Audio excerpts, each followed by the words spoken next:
Iawn, arbrawf Henrietta Leavitt. Hwn yn arbrawf syml. Da ni'n berwi dŵr yn y tegell. A da ni'n mynd i roed o yn y beaker yma. A da ni'n mynd i fesur tymheredd y dŵr wrth yr amser gynyddu.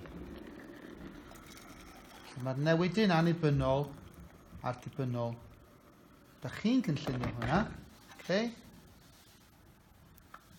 A wedyn annibynnol ydy'r un da ni'n rheoli yn y tabl. A newidyn dibynnol ydy'r beth sy'n newid wrth i'r newidyn annibynnol gynyddu. Nawr te, mae'n bwysig ofnadwy bod chi ddim yn dechrau'r cloc tan bod chi'n siŵr bod y tymheredd y thermometer a'r tymheredd y dŵr, bod o ddim yn dal i fynd i fyny. Dwi'n eitha hyderus mae dyna fo, so rwan dwi'n mynd i ddechrau fy nghloc i rwan. A dwi'n mynd i ddweud bod y tymheredd ar y dechrau yn 93 grad Celsius. Mewn 2 funud, byddai yn cofnodi y tymheredd ar y thermometer a wedyn y mesur bob 2 funud wedyn. Nawr, mae'n reit amlwg o brofiad, da chi'n gwybod beth sy'n digwydd i'r tymheredd y dŵr wrth yr amser gynyddu. Rhagfynegiad da chi'n gofod gwneud wrth gwrs, ond beth sy'n ddiddorol am hon ydy sut mae o'n mynd i oeri. Okay?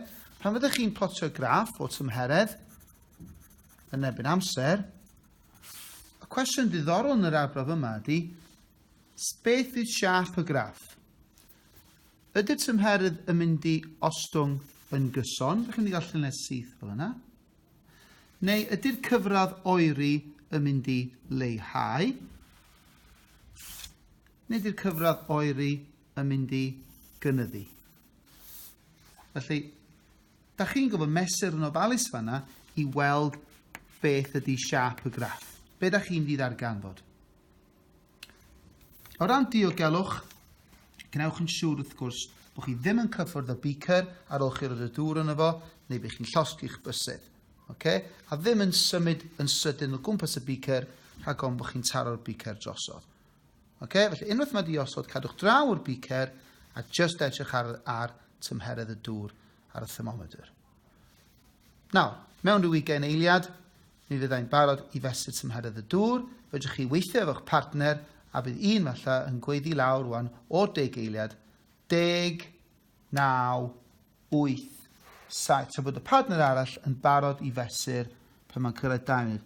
2, 1, ac fi 89. Chi'n sgwennu'r un nesaf. Chi'n cadw'r cloc yn ticio wrth gwrs wrth i'r arbrawf mynd yn ei flaen. Pidwch â cyffwrdd y cloc wedyn. A dyna ni, arbrawf Henrietta Leavitt.